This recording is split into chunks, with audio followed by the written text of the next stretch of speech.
Magandang umaga po. Narito na po ang magiging lagay ng panahon ngayong araw ng Biyernes, March 14, 2025.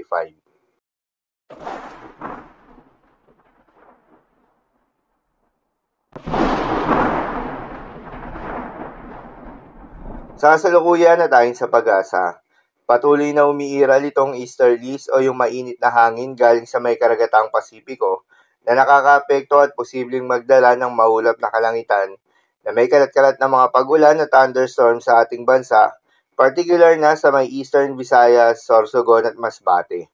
Habang sa nalalabing bahagi ng ating bansa kasama ng Metro Manila, ay asahan na maganda at maliwalas na panahon, ngunit may tsansa pa rin ng panandaliang buhos ng ulan, lalo na sa hapon o sa gabi.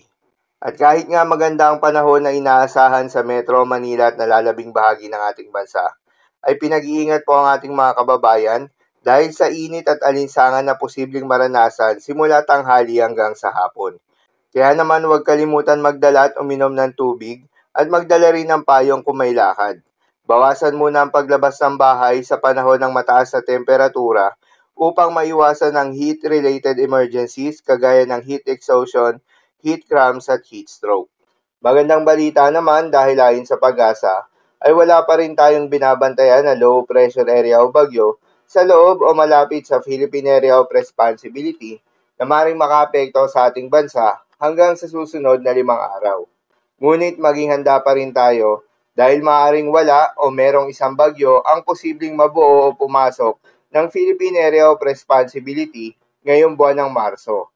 Para naman sa magiging lagay ng panahon ngayong araw ng Biyernes, dahil nga sa epekto nitong easterlies, asahan sa Eastern Visayas, Sorsogon at Masbate ang maulap na kalangitan na may kalat-kalat ng mga pag-ulan at thunderstorms.